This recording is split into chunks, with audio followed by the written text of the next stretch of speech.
I'm Eric Lander. I'm the director of the Broad Institute of MIT and Harvard. How did you first get involved in the Human Genome Project? Oh, how did I first get involved in the Human Genome Project? Well, if I go back, I met David Botstein in the spring of 1985, and I had been working I'd been on the faculty of the Harvard Business School teaching managerial economics while moonlighting, learning molecular biology in my spare time, working in flies and worms. But that particular day, after the Tuesday colloquium at MIT, Barbara Meyer introduced me to David Botstein in the way I hated to be introduced. Here's this mathematician who's learning biology, because of course most biologists ran the other way when you said anything that involved mathematician in it. But Barbara knew whereof she spoke, because Botstein immediately cottoned on to the idea that this was a mathematician, because Botstein in 1980 had published this paper about mapping human disease genes with restriction fragment length polymorphisms, and he was frustrated that he was unable to apply it beyond simple Mendelian traits. And he'd wanted to talk to some person who knew mathematics and genetics, but he hadn't really managed to find anybody, interest anybody. So Botstein immediately latched on and started talking about this question of could we ever map complex traits, polygenic traits. And we had so much fun arguing about that. David said you couldn't do things, and I said you could do things. And he's from the Bronx, I'm from Brooklyn. We had a great time arguing. We had so much fun. We argued again the next day, and then we went to. He had to give a talk at the Human Gene Mapping 5 meeting in Helsinki, Finland, but he hadn't written anything else or done any other research since his 1980 paper. And so he really didn't know what he was going to give his keynote on. So we worked madly for several months on new ways to map more complex traits. And David gave a talk on this. He invited me to Helsinki. That was my first ever exposure to the human genetics community and the human gene mapping community. I came back, and then David Baltimore gave me a position as a Whitehead Fellow while I was still teaching at Harvard.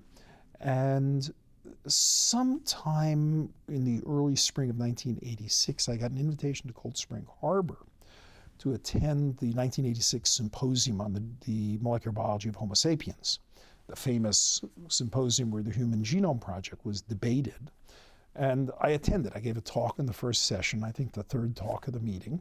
And then they had the famous debate on should we have a Human Genome Project.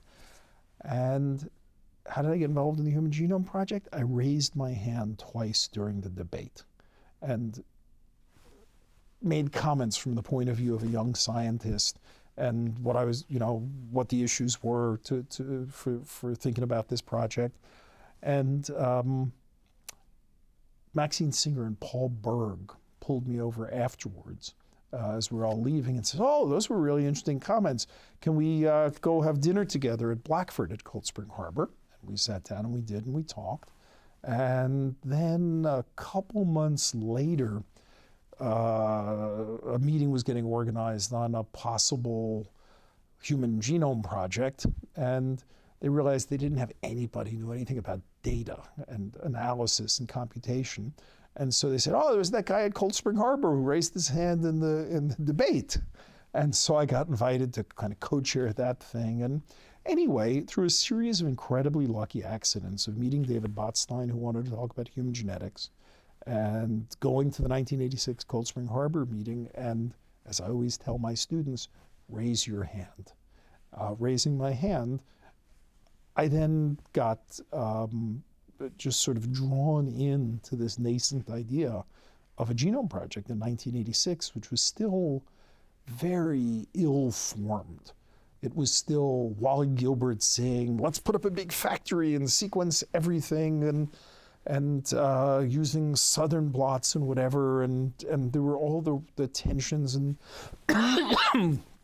David Botstein and David Baltimore being very skeptical. So through no planning whatsoever, I stumbled into this incredible ferment, and it changed my life. Why was sequencing the whole human genome important? The genome, I think, traces intellectually most strongly back to David Botstein's 1980 paper, which said if you could build a whole genome genetic map of polymorphisms, you could use it to trace inheritance for any Mendelian disorder. That was the first time biology had hypothesis-free discovery. Everything else in biology, the cartoon story is you have a hypothesis and you test your hypothesis. But nobody ever asked the children, where do hypotheses come from? And what if you're not smart enough to have a hypothesis of what causes cystic fibrosis or Huntington's disease? What was amazing about genetic mapping, and of course known to people who did flies and worms, but not known to human geneticists, is if you could do genetic mapping, you could find where a gene was without knowing what a gene was. Well, that necessarily meant we needed the whole genome, because we weren't looking for anything in particular.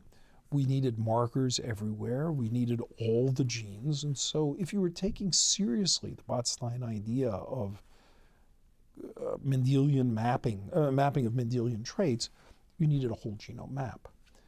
There were attempts to kind of cut corners. There were, I mean, later Craig Venter would say, "Oh, I've got the express sequence tags. Let's get the genic regions." There was an editorial that Miranda Robertson wrote in Nature in 1986, coming out of the Cold Spring Harbor meeting, in which she expressed very well the skepticism of many in the scientific community.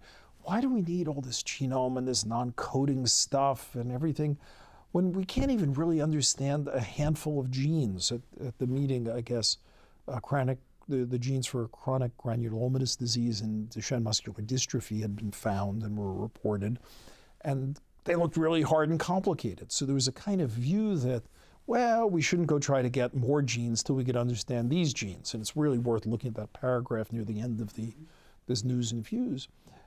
And that was a perfect example of kind of old style biology thinking, which hung on for decades, but was an old view that to understand something, you had to pick one example and go deep. And that's great. That's one way to understand things.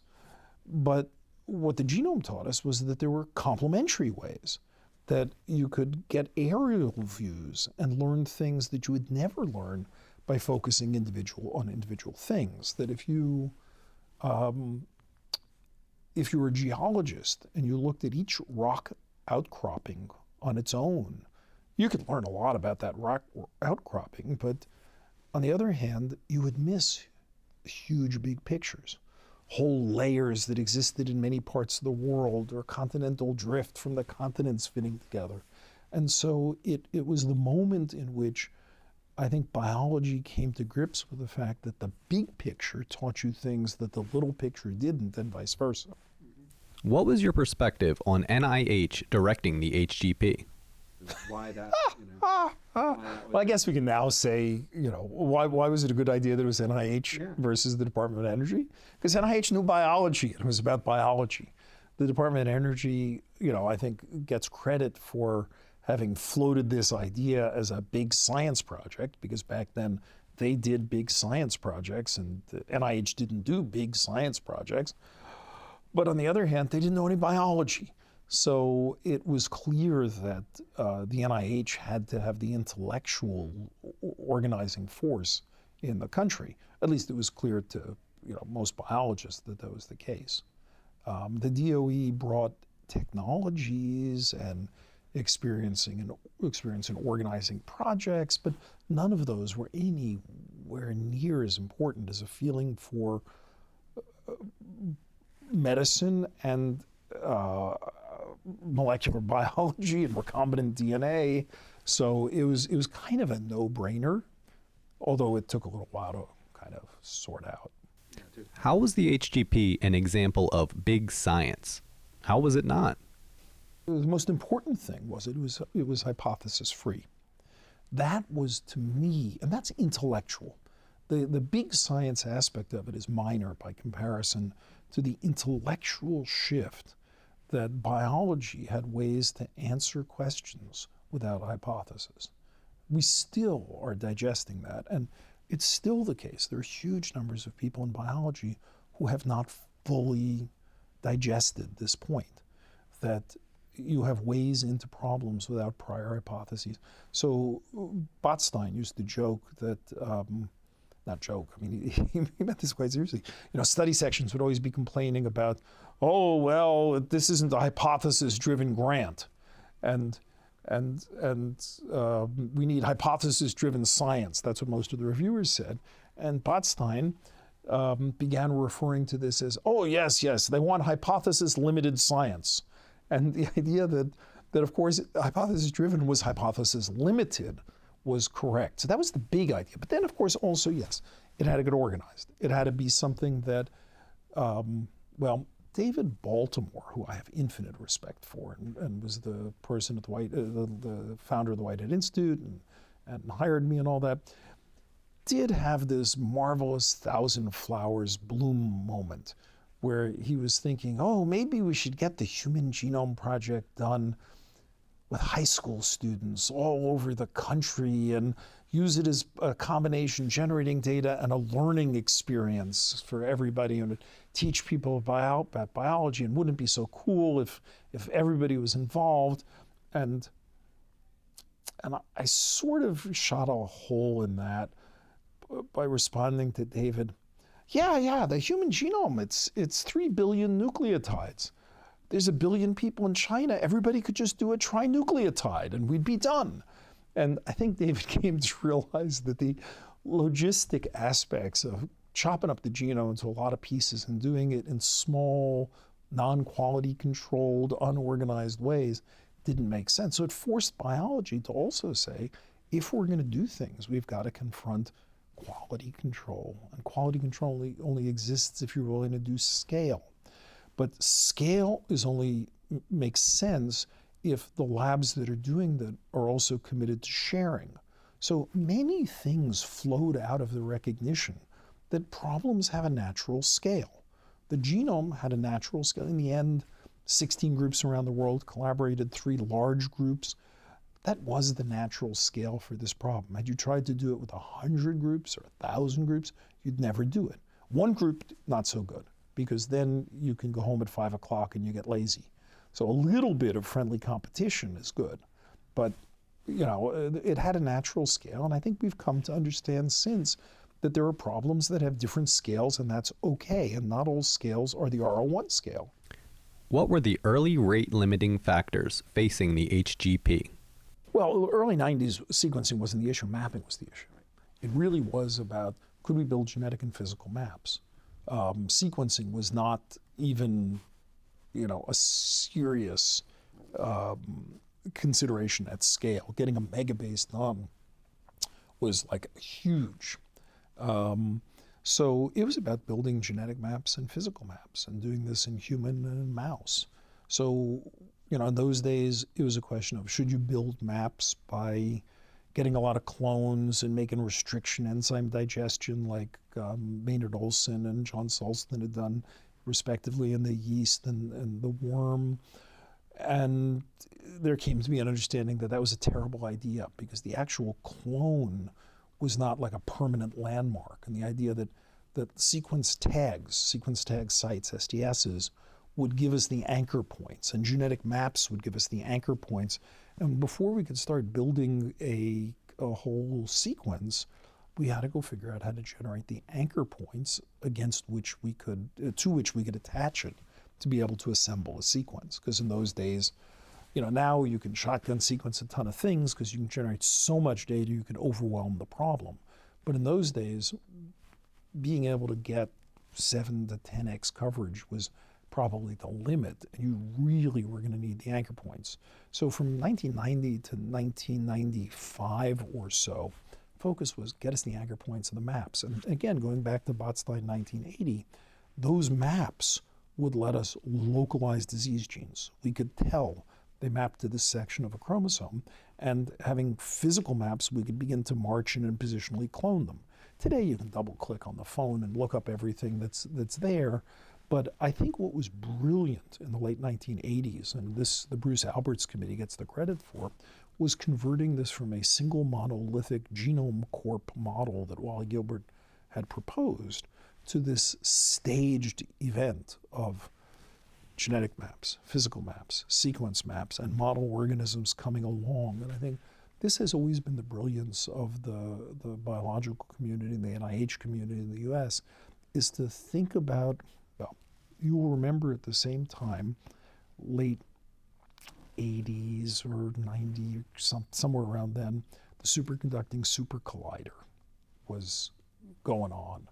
And eventually it died of its own weight. It didn't even get completed because it was very expensive. But the trick there was half a superconducting super collider doesn't superconduct or supercollide. It does nothing. Whereas a genetic map, even if it's not the whole genome sequence, starts getting you stuff, and a physical map starts getting you stuff. And so what was brilliant was to get a series of things, each one of which paid dividends and justified continuing to the next step. And that's why the Human Genome Project got completed, and there's just a big hole in Waxahachie, Texas. I think the Genome Project was organized, while it sounded like a monolithic project, it was organized to have accountable deliverables along the way. That's where the centers come in, that's where data sharing comes in. Look, this whole concept of freely sharing your data before publication was unheard of. And I believe it was first called for in the Alberts report, where they said, because we're going to need centers, we're going to need that kind of sharing. The Genome Project was an intellectual rethinking, and it was an organizational rethinking, sociological rethinking of how to do biomedicine. That's what's so interesting about it, because that intellectual point of view, hypothesis-free biology, and this organizational sociological notion of things at scale and sharing of data, we see play out afterwards. And all of those have had this amazing legacy long after we declared victory on the Genome Project. What was the significance of the earlier work of the model organism community? It was crucial. All these things went in parallel. So just as in the Human Genome Project, it was the genetic and physical maps that paid returns. Being able to get sequence in yeast and in worm paid returns to the biological community too. So you got these two strands, the model organisms and the kind of medical genetics that were coming up. And then around 96, they meet. Sulston and Waterston just working on worms, me, others working on the medical genetics approach. And then they come together, and finally it's time to take on how are we going to actually sequence the human. So, we'll undoubtedly get to the fun and games of the Solera era. But, when Craig Venter says, oh my God, they haven't really sequenced much of the human genome yet, I have to come in and do this. Well, of course, it wasn't part of the plan to be sequencing yet. It kind of would have been dumb to be sequencing from 1990 to 1996. You had to build all the infrastructure first. So I think it was done in a very thoughtful way. And then we came to sequencing stage around 96, when it made sense to start talking about it. And by 97, 98, get it off the ground. What are the key moments for entering the sequencing phase of the HGP? The key moments are arguments about sequence quality. That's really it. Maynard Olson just going on and on and on and on about quality. And, he was just a broken record, but with the right song, going on about how important it was to have sequence quality. Because there were many, many ways that people wanted to cut corners, get low-hanging fruit, get a rough this and that. And Maynard pushed very hard, as did others, but I remember personally, Maynard making a big point about this, that until we knew we could get highly accurate sequence, there was no point launching a big project, because it could all be a big pile of junk. And so a bunch of time was spent thinking about that. How do we get accurate sequence? How do we know it's accurate? How do we measure accuracy?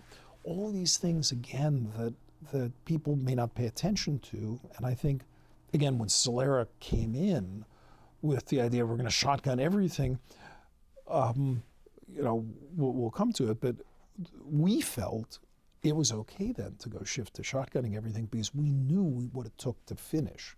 If we didn't know what it took to clean up and finish, we shouldn't have done such a thing. So then it came to scale was the other big thing. So I will talk about scale because that was an important thing. There were two philosophies. John Sulston, who sadly has passed away just last year, built the Sanger Center. And the idea was as many people as possible would be employed to make plasmid preps and do things. And at our place, the Whitehead MIT Center for Genome Research, it wasn't an option. So we very much took the point of view of automate this thing. Now, in those days, the automation, looked kind of Henry Fordish. So when we were building physical maps of the genome, we built this Brobdingnagian massive genomatron, which allowed us to set up plastic carts with 1,536 PCR reactions and seal them and then put them into these huge water baths and take them out. And then we had this medieval bed of needles that pierced it and sucked it down. Anyway, we automated the hell out of this so that we could run this with relatively small groups and we could scale arbitrarily. And so we had these competing philosophies. And that was, again, another strength of the Genome Project was there was nobody in charge of the Genome Project. It wasn't run by the NIH or the DOE or the Sanger or the Wellcome Trust or the Germans or whatever. It was run by a confederation of these. And the fact that there was nobody who could actually give orders meant that some degree of diversity reigned, and that was really good. And yet everybody was committed to the common goal.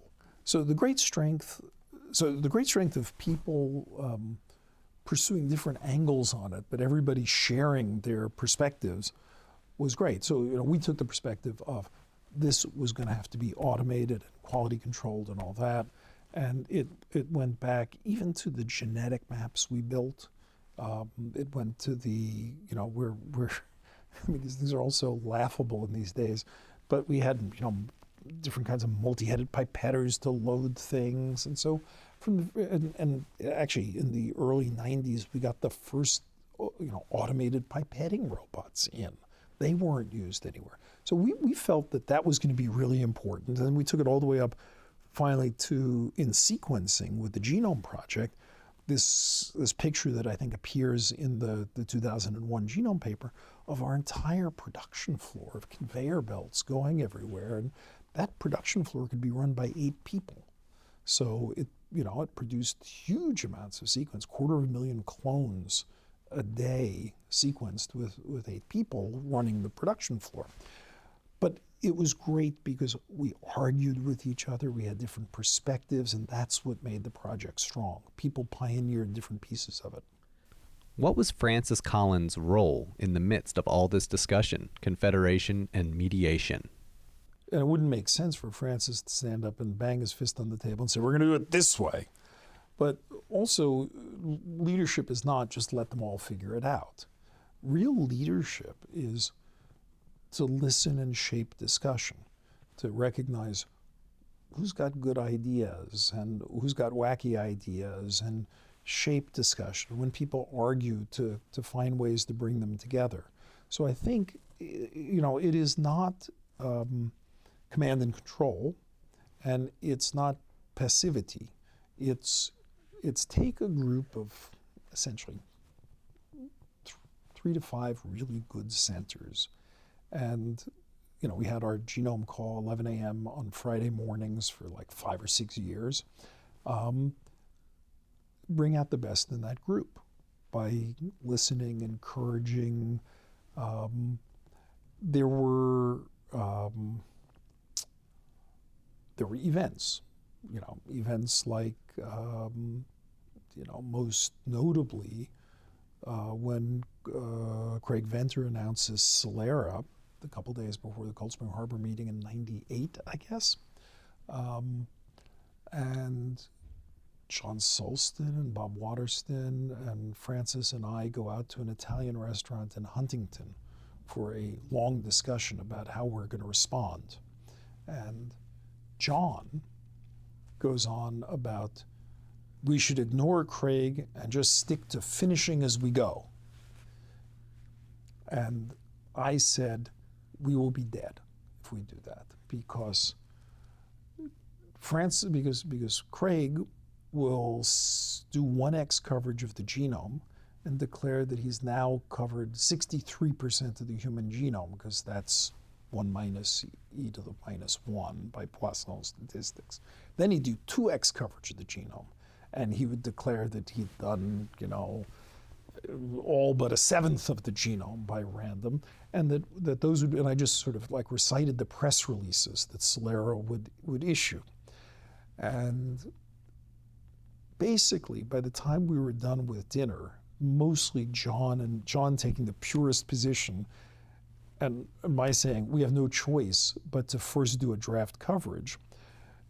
John then extracted a promise that we would go back and finish. He said, if you do this, you're not going to finish. I said, we will finish. I will sign in blood that you will finish, that we will finish. And at that dinner at the Italian restaurant in Huntington, with Francis playing a really good mediating role, we reached an agreement that we're producing a finished genome, but there's nothing wrong. We now know how to finish. We're just going to do a draft coverage, and then we're going to go back and finish. And we signed in blood. There wasn't actually blood, I think, but we would have if we had to. That was the plan, and we went back and decided that's how we were going forward. That was really just 4 of us at a table, but it was a very good example of how it worked. Nothing was imposed. It was very different points of view coming together for a impassioned but respectful argument, and then reaching a consensus. Francis managed that social and scientific sort of process better than I've ever seen anybody manage it. So that he managed to not be overbearing on it, and he managed not to do what people do, of just be passive about it. So he gets much credit in my book for managing to come down the middle of the highway in the right way to help bring out the best in a group. And that's what real leadership is. What were Craig Venter's contributions to the Human Genome Project? Elements of it were just plain annoying because, Craig would just make statements that were kind of absurd. The NIH hasn't actually, sequenced much. Of course, it wasn't part of the plan. I can guess, even in this current era, this current Trumpian era, where it's much more common to hear people make these absurd statements that are just designed to tweak you and poke you. But at the time, you wanted to just strangle him and say, that actually hasn't been the plan. And when he says, we're going to shotgun everything, we're going to say, and the quality's not going to be very good. The plan was to get a high-quality genome. So it's kind of moving all the goalposts around and complaining about things. And and the NIH should go do the mouse. It was clearly an economic plan to monopolize the genomic data. Craig had been running a genome center at Tiger, the Institute for Genomic Research, and it hadn't been very successful. There was an article in Science magazine that looked at the efficiencies of the different genome centers, and Craig's was just not successful. So when ABI came along and said, we have these new sequencers for you, for him it was a way to now just get out of the pack and do it his way alone. And the notion was he was going to basically try to prevent the NIH from going forward by going to his local congressperson and saying the NIH should shut down because it's interfering with private industry, and we shouldn't have that. The government should not interfere when industry can do it, and they're really kind of bumbling idiots. They haven't gotten much done, and they don't have a plan, and I can do all this. That was extremely annoying stuff, and to my mind, not enormously helpful. Now, if I put all of that aside, the idea of let's run an experiment to do it another way, of let's do all this shotgun stuff, perfectly useful thing. What it did was it did provoke from us a very serious reaction saying, this is nonsense. We're prepared to rearrange and accelerate the order of certain things. The plan had been finished by 2005. Genome Project got finished by middle of 2003. So about a year and a half earlier than had been projected in 1990. At most, Celera's entry shortened things by about 18 months because of the competition. But what it really did, and here's where I give it great credit, it got a lot of funds liberated for the NIH. Because of the competition or the threat of competition, NIH funding for this went up, and the genome centers could finally scale. Because until that point, there'd been about 16 to 20 smaller genome centers, and the NIH at that point bit the bullet and said, we actually need to scale up those people who know what they're doing. And so larger investments were made, and that helped a great deal. I believe the Genome Project would have finished by 2005 anyway. It finished by 2003, but it kind of forced it into taking scale more seriously. And that's what Venter did, was because he was going to have a whole army of these API machines. Suddenly the NIH got over its reluctance to have larger centers. And Celera provoked the need to make those choices. So all told, it was a fascinating experience while everybody was, it stirred the pot in interesting ways. The shotgun sequence that Celera produced turned out not to be particularly good. It was actually a pretty crappy sequence when you were done with it. And it then pushed us, in the process, it forced one other thing. Were we serious about releasing our data? Because it was clear that Celera was going to use all the Human Genome Project's data to compete with us and try to claim that they had sequenced the genome. And we had to decide, were we going to restrict them from doing it? And we talked, and we decided, no, we were committed to total release, including to people who had knives out for us and wanted to compete. And that's what happened. So in the end, it also helped reinforce values. So I think a whole lot of complex things came out of this process that, made people more comfortable with pushing scale, reinforced values, demonstrated a certain kind of flexibility, and it certainly got public attention. What were some of the key things that came out of the analysis of the draft human genome sequence? Again, to me, it's about the aerial perspective. So, so I spent 6 months on the 7th floor of the Whitehead in the faculty lounge locked up writing the paper, because I mostly wrote the words in that paper. It's about 65 pages in Nature, so I didn't do anything else for this whole period. John Sulston, back in I guess, June, John said, well, let's just write a half-page description in Nature and be done with it and go on back to the finished sequence. We had another of these arguments where I said, no, this does require an incredibly serious paper. And John said, well, in that case, you write it. To me, the point was we saw the whole continent laid out. I think David Baltimore wrote a perspective in which he says, while the 65-page Nature paper on the Human Genome Project doesn't hold a candle to the Watson-Crick double helix, it still sent shivers down my spine, I think was how he described it. Because up until that moment, the idea of a human genome was theoretical.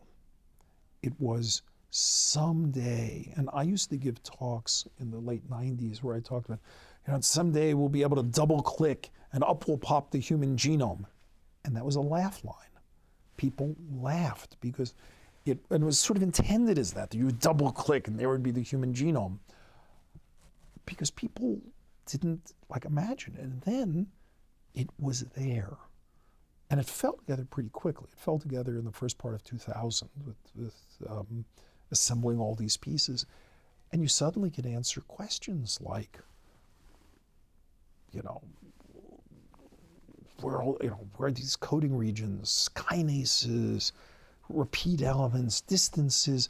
You saw the whole thing. It's as if you'd heard tales of a continent far off, and then suddenly the fog cleared, and there was the continent. And that was what the point of the paper was. You suddenly realized we were going to know everything. We weren't there yet. We had 90% of the sequence. We had an overestimate of the number of genes because we couldn't really fully get rid of the pseudogenes, but to me, the amazing thing was we were going to have it. We were going to have polymorphism because the companion paper from the SNP consortium, we had 1.42 million polymorphous SNPs. It was a mental turning point. So imagine that you lived in the 1400s and maps of the world just had these regions where it said, here be dragons. And then suddenly you're in the 1970s, and you've got these pictures of the Earth from the moon, and you see the whole thing. You can't imagine how different those worldviews are. To live in a world where you didn't know what was over the horizon and what the whole world looked like, to a world, where today we have GPS down to, a few feet. It's a mental shift. That's, to me, what that genome paper was about. There was a mental shift that said for all of medicine, we were going to have this foundation. Stay tuned, there were bits to be filled in, but nobody thought about the genome the same way after that, because it just made it so concrete. And I think in the writing of the paper, we try to express this. We try to express, the ways that knowing all the kinases, knowing all the thises, knowing all the polymorphism, that, seeing evolutionary constraint, that it would just shift the way we approach biology. What avenues of research immediately followed the HGP? Well, first thing was clearly comparative sequence. That, apart from open reading frames, we just couldn't figure out what was going on elsewhere. And even for open reading frames, it wasn't that easy because of pseudogenes. So for the few years, it was straightforward. It was get the mouse and get the dog and get the rat and get, aardvarks and other things, because evolutionary constraint is an incredibly good functionator.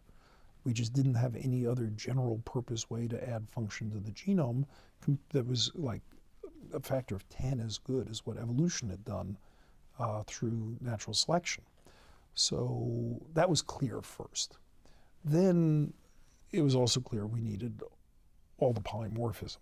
So going back to the HapMap, the idea that we were going to need not just the Botsteinian map that had enough markers to trace inheritance, but we were going to want the infinitely dense map so that when we came to a region for polygenic traits, which is a whole long discussion to have on its own, we would know that whatever the causal nucleotide was, it was in view.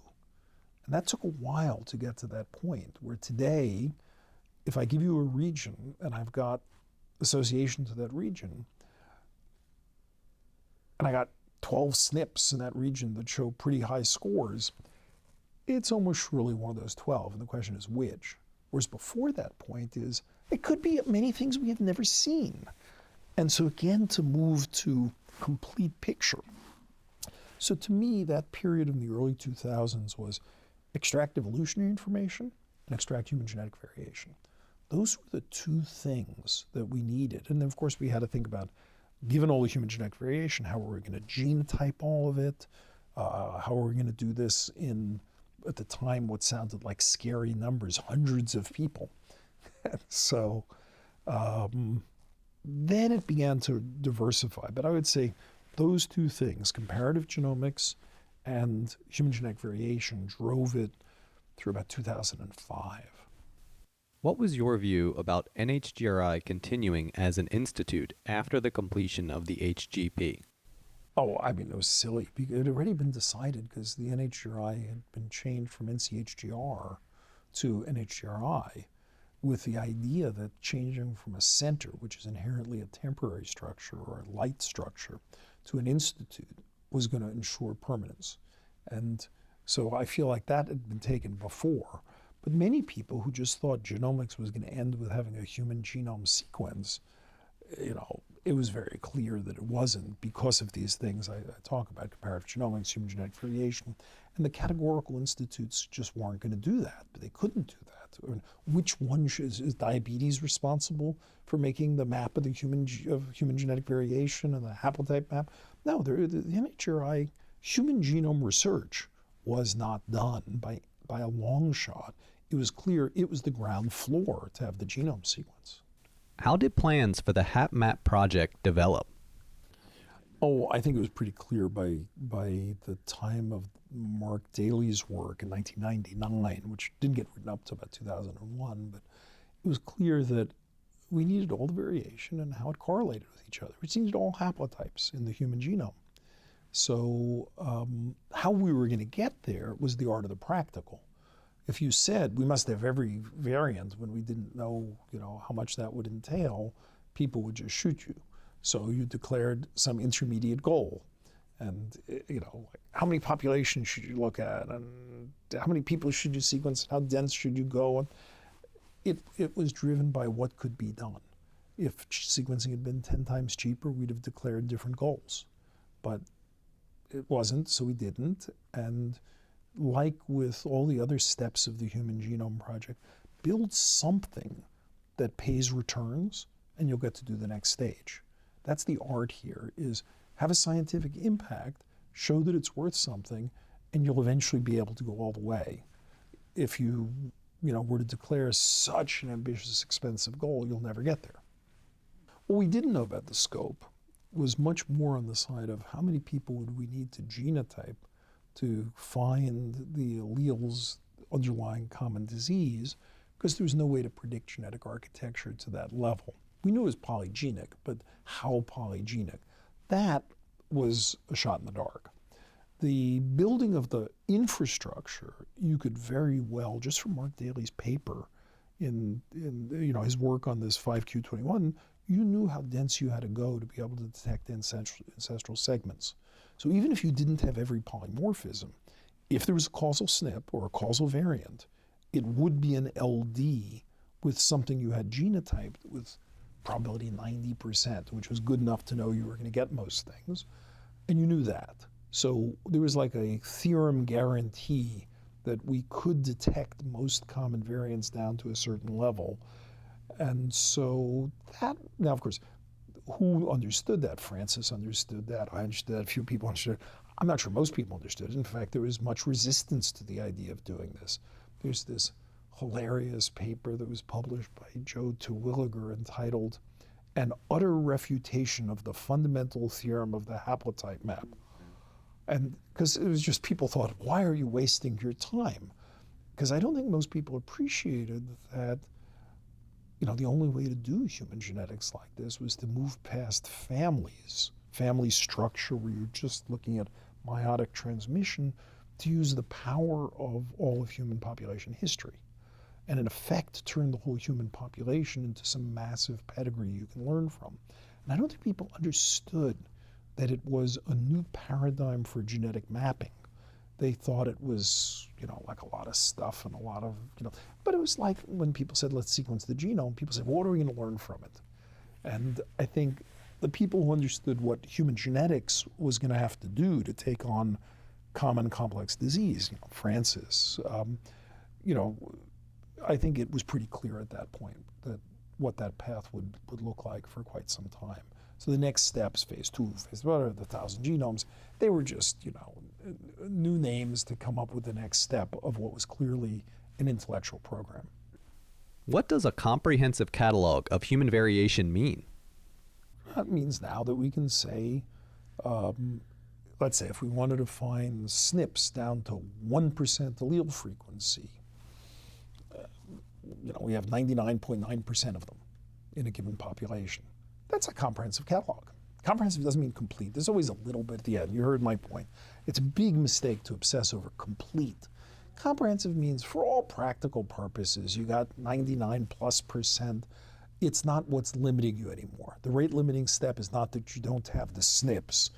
You might not have them for 1% of the problems, but you can count on largely having them.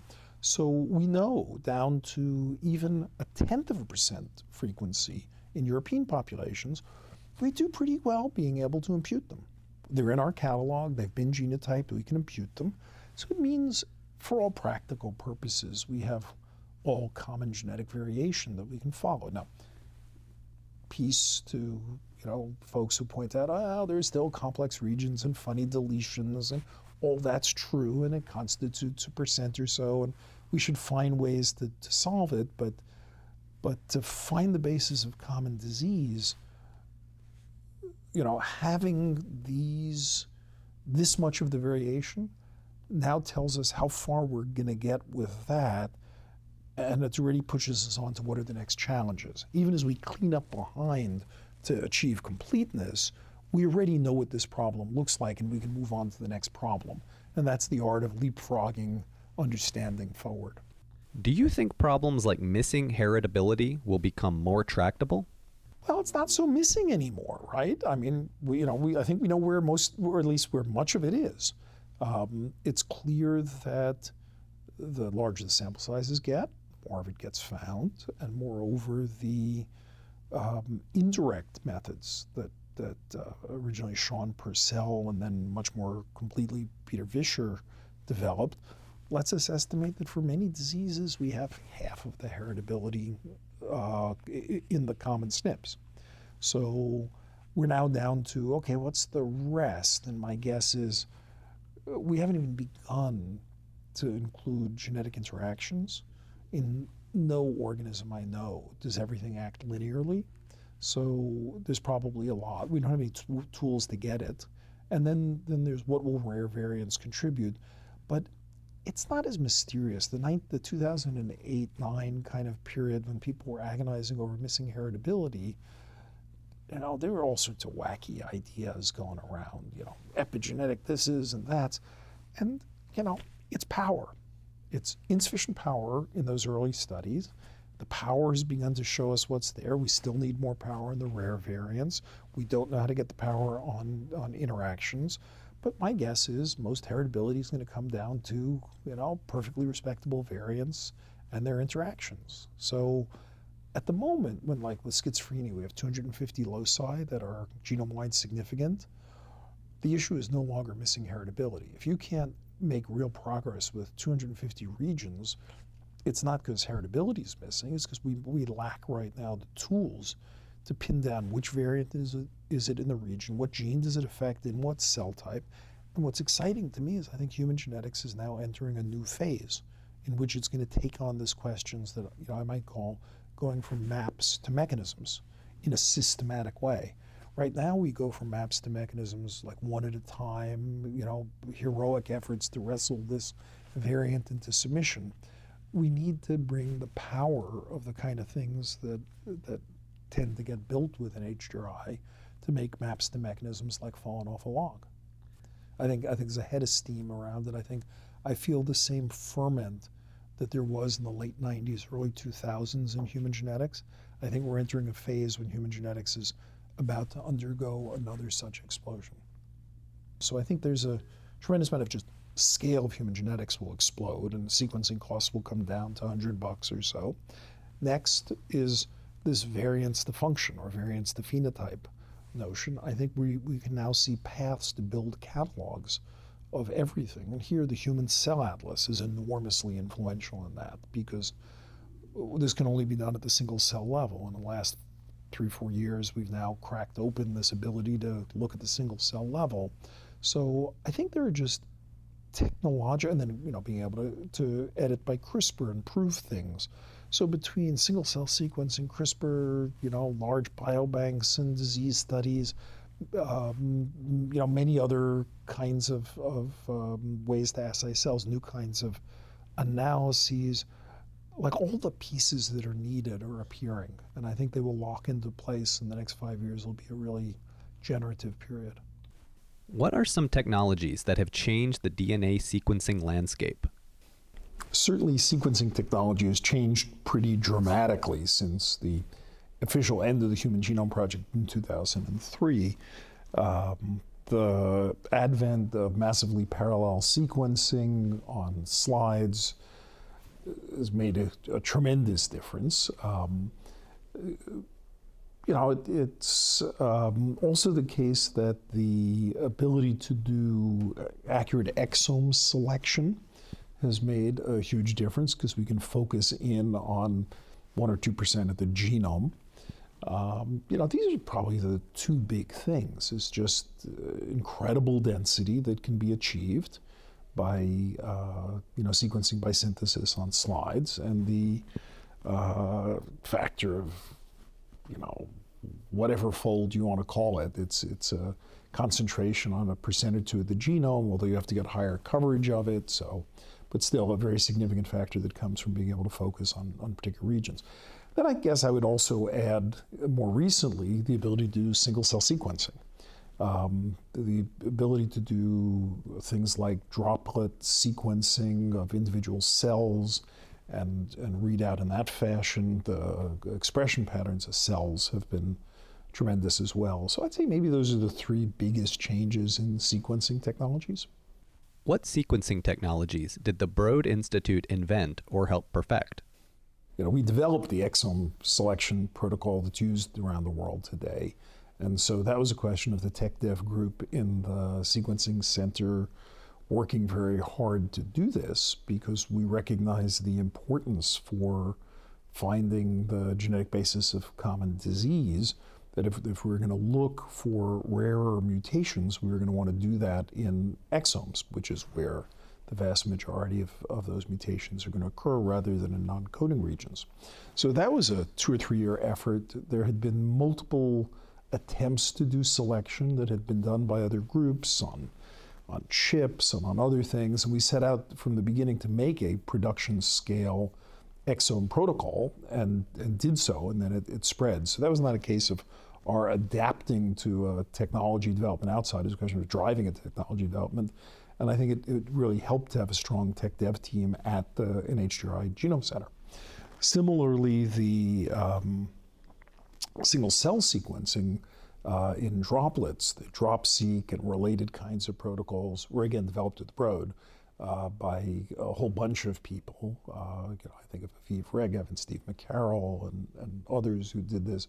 So this too is a question of, and in an environment that was both biological and technological, it was possible to draw on lots of expertise to do it. The third of the technological changes in sequencing, which was certainly the most dramatic in many ways, was the sequencing by synthesis on arrays.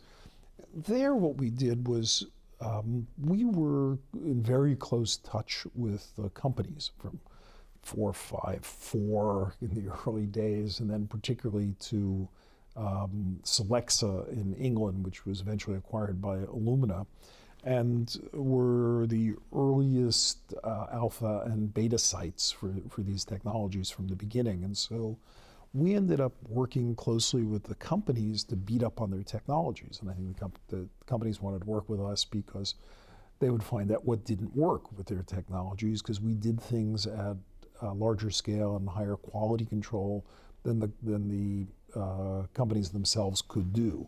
And so these were great partnerships, and for us it meant that we started early and got down the learning curves and made lots of changes and suggestions to these protocols. So I think having centers' expertise with running large-scale operations meant that they had a lot of expertise with quality, with recognizing problems, and so it's a great environment in which to develop new methods, because you come with the right kind of skepticism about methods and what you have to do to kick the tires on them. Were there technologies that didn't succeed in the high throughput sequencing environment? Well, I mean, the 454 methodology turned out just not to have legs to be able to scale in the right way. We used it because it was the first thing available, but we discarded it when it was clear that it wasn't going to be able to scale in effective ways. We experiment with every possible method. There was the flirtation with PacBio, who thought they'd be able to do genome sequencing as opposed to a niche application. They were just never able to keep up with the cost. Cost drives a lot. If you don't have the most cost-effective technology, it's hard to get the scale of data sets, and the scale of data sets drive a tremendous amount of discovery. Every technology is a failure? Every technology fails. I mean, it's not a question of course it does. That's how you make it better. Our job is to find out every way it can fail, every failure mode something has. So it's not a question of, oh, some technology showed up and it was great and didn't fail. Technologies fail. That's what they're supposed to do, because there's 100 problems with any new technology, and you don't meet them till you take them out on a drive and until you start demanding which sequences can it sequence. Does it do well in GC-rich regions? How does it do on homopolymers? What are how sensitive is it to various sorts of things? How do you recognize when there's a problem? You want to have signatures of a problem. So for us, a lot of it has been developing the kind of procedures that allow us to recognize when something's going wrong, because something might not matter a lot if a student in a lab is going to go run one thing. If you run a lot of something, well, you care about whether it's right, and you also have the data to be able to learn whether it's right. As the director of the Broad Institute, how do you foster innovation and collaboration? You hire extraordinary people, and then you respect them. So I think many places talk about having core facilities. We never have ever used the word core facility at the Broad, because as I say, only slightly tongue-in-cheek, a core facility is like your dry cleaner. You drop stuff off at 9, you pick it up at 5, but you wouldn't say you collaborate with your dry cleaner. And people don't have deep respect for their dry cleaner. They're turning the crank. I think too many people imagine that that's what the partnership is between biology and technology. It's not.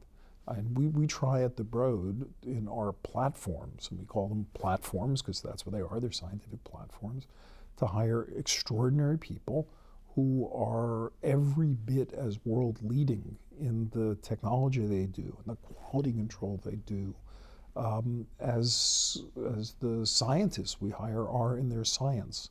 And so it's meant to be a truly equal partnership. Would you categorize the science being done at the Broad as big science? I think there's some notion growing out of the Human Genome Project. The Broad is a centrally directed big science kind of place.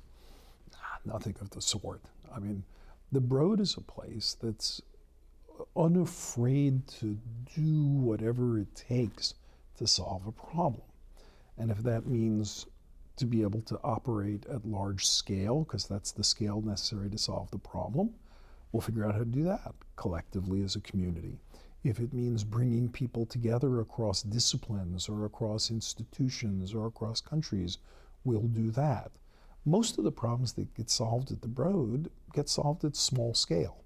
There are labs, lots of people with labs that are perfectly recognizable to a typical university setting. It's just that in most laboratories, people feel like they can't do something bigger if that's what's needed.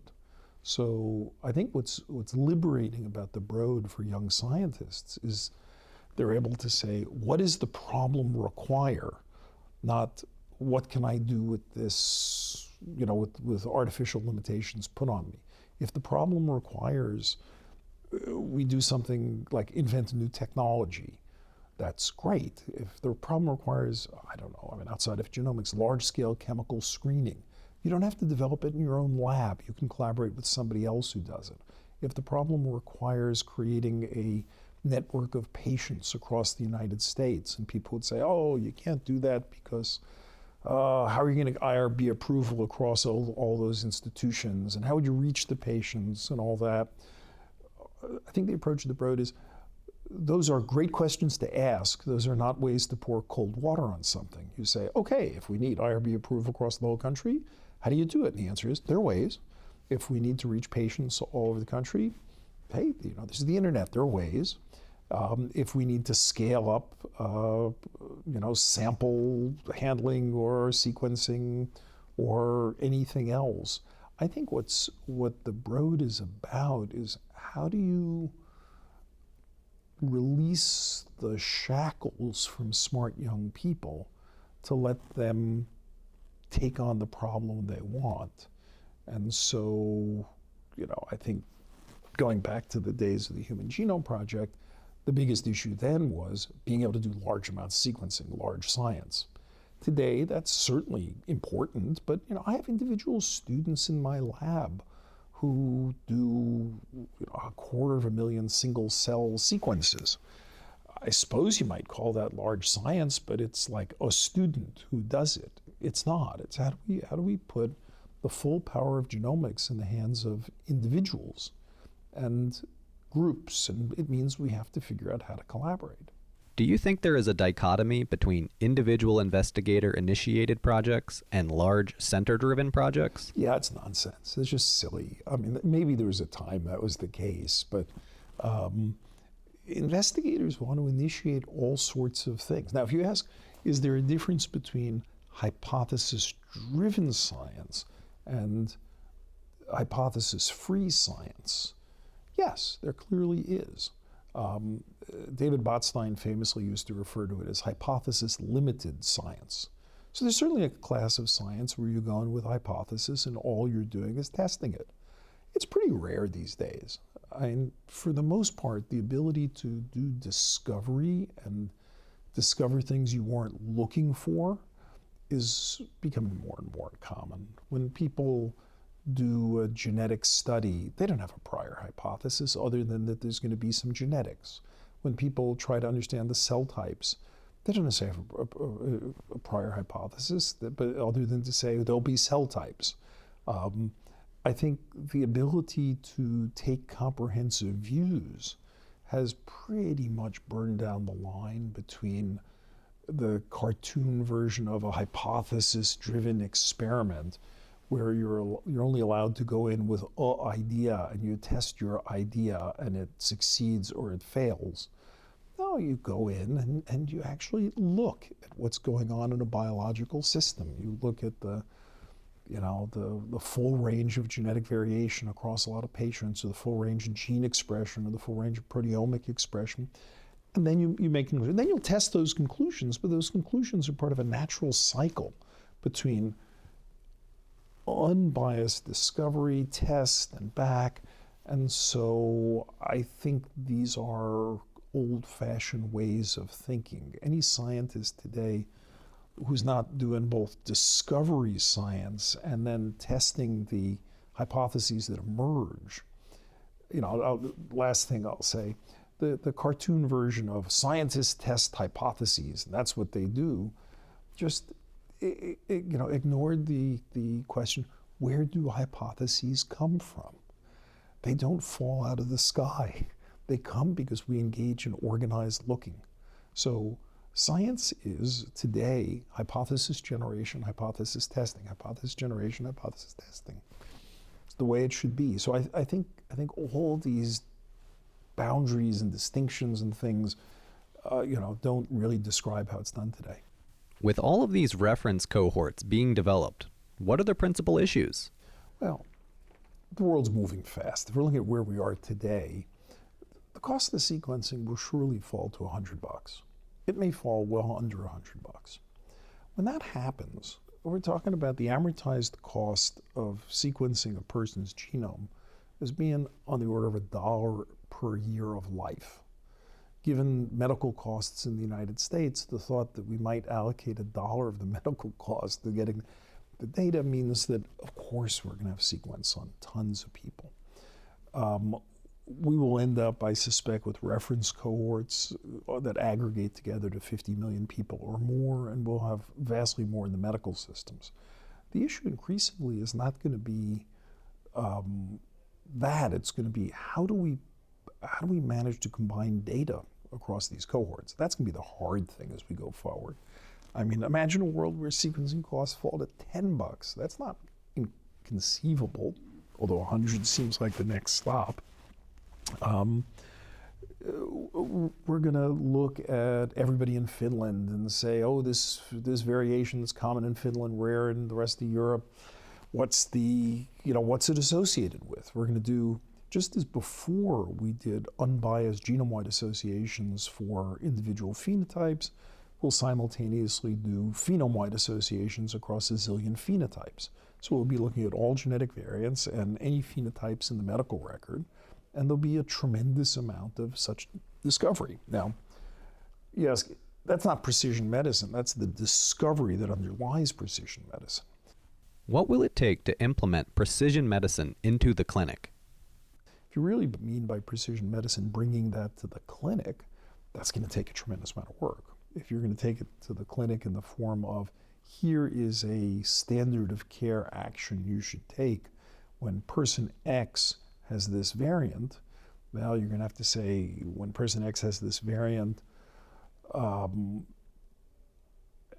what context, when exposed to what, at what age, with what genetic background. If we have a tremendous amount to learn. Now, that said, will we end up in a world where people are going to act probabilistically and say, look, I don't have all those data, but we're going to make our best model based on what we've got. And there, it'll have an awful lot to do with what are the downsides? What are the risks you're exposing somebody to? If you have a completely harmless, certified, completely safe treatment, you'll use it when you think there's even a chance that somebody might benefit. Few treatments are of that sort. So what precision medicine is going to do is it's going to work in a layered fashion. It's going to say, all right, we can recognize what pathway, we'll put diseases in their own categories, that's right. Then we're going to figure out which pathways, particularly in those diseases, are deranged. And what it'll really do, I think, is drive treatment. That the discovery of new therapeutics will be based on recognitions of key pathways and key diseases. We see this already, but it'll become far more routine. We'll see for rare Mendelian diseases, gene therapies, including genome editing, as ways to approach things. There's just a vast range of ways medicine is going to change. Probably rethinking therapeutics to being much more modular things, delivery vehicles and information within the vehicle. But it's certainly not one thing, and it's going to be incredibly messy because the information that we're going to be able to glean is going to be of so many different sorts of certainty and so many different types of actionability. What are your thoughts regarding germline genome editing? Everybody agrees we shouldn't be doing clinical germline editing today. The world is only divided by those people who are too squeamish to use the word moratorium, and those people who want to just call it a temporary prohibition, which the dictionary says is a moratorium. So, the moratorium is easy. It's insane to be doing clinical germline editing today because, issues ranging from safety to societal consent, none of the key issues have been addressed. The big issue that the article the comment in Nature addressed was what comes afterwards. We have a moratorium. Under what circumstances would we ever consider lifting it? Given that this is a technology that affects the human population as a whole, once you make genetic changes, you don't have any way to recall them. You can try to persuade people not to reproduce and pass them on, but we don't have any way to change it. It means one wants to be pretty careful before one goes off and does things. And I think the notion is, at least the piece we wrote said there needs to be some international governance framework. We proposed a pretty, I think, moderate kind of framework, which does not have a treaty that bans it. Each nation is sovereign and can do what it wants to, but on the other hand, they should be transparent about what they're doing. They should be willing to consult before going ahead and doing it. They should be at least able to say with a straight face that they have broad societal consensus in favor of it. So we tried to lay out what would a world look like in which nations acted recognizing that they had authority to make whatever choice they want, but acted with due respect to the opinions of humankind. And one way or the other, I think we're going to need such a thing, because the questions around germline editing don't end with should it ever be done. Even if people decide there may be circumstances where it should be done, there are so many proposals, including nutty proposals, about what you could do with it. You know, any crackpot can come up with some idea of how they'd like to improve the human species. And it turns out it's really tough to know what will be the implications of that. So we have to separate serious medical applications from crackpot applications, from well-meaning things in the middle that turn out to be very hard to evaluate because human genetics is hard and being able to predict these things. So balancing what benefits you're going to get. You know, I know people who made suggestions to me about things that we should edit in the human population, knocking out the FUT2 gene because it's a receptor for noroviruses. You know, the idea that everybody would therefore not have to get these cruise ship noroviruses sounds so attractive. On the other hand, it would dramatically increase, you know, by maybe 250,000 cases, the number of inflammatory bowel disease cases and colon cancer. It's kind of nutty. And in response, the person said to me, "Oh, but I didn't know that." Yeah, well, that's the point. That's why we proceed with some humility about it. And so I don't want to say whether we should or shouldn't ever cross the threshold. I do want to say that we ought to have some very clear framework for how we have these conversations. I'm all in favor of somatic therapy. We want to be able to take a patient here who's suffering from a disease and make sure we can treat them. And for that, full steam ahead on genome editing in somatic tissue. It's really the permanent enhancements to the human population. Currently, there is no situation where you can't prevent a genetic disease from passing to the next generation if you know that the parents have it. In extremely rare cases, 100% of the kids will get the disease. And in that case, the way you'd have to prevent it is by a sperm donor, an egg donor, adoption, things like that. But in the vast majority of cases, you know, in vitro fertilization with genetic testing is sufficient to prevent it. So the number of cases where you're talking about preventing the birth of some new person with a genetic disease by using germline editing is pretty limited. The number of ideas for how somebody might think they're going to make the human species better, unlimited, and many of them very poorly thought out. Making genetically modified babies, one should think really, really hard about. It's not something to be done lightly, because it will in the long run have major effects on society if we willy-nilly just decide it's okay to edit the human genome. I'm not saying we might not someday choose to do it. I'm just saying that is an important enough thing. It better be done in a deeply thoughtful fashion. And currently, we have no international framework, no ongoing framework. We're in a situation where we have a committee meets in 2015 to organize a meeting and writes a 2-page statement and dissolves. A National Academy Committee is constituted, writes a report with a chapter on this, it dissolves. This is not a serious, grown-up, ongoing framework. How can society participate in the ethical debates related to genome editing? Once you have transparency, you have the ability for people to object. So, you know, I think the transparency is very important, because if a country wants to go forward with something, others might say, well, it's a terrible idea for the following reason. And they might say, oh, you're right. Or they might say, no, we disagree. But the transparency begins debate. Debate is very important to this. What we don't want to do is just, you know, go down thoughtlessly and decide that, oh, there's one compelling case here, which we should do. A parent who's homozygous for Huntington's and wants to have a kid, and therefore we're going to say, well, germline editing is fine. We should recognize that that might be okay, and the next 10 ideas might not be okay. Look what happened with genetically modified foods.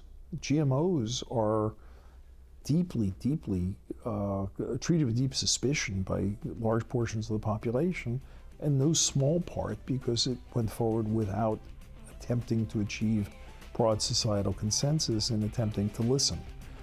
It's okay to take some time to listen.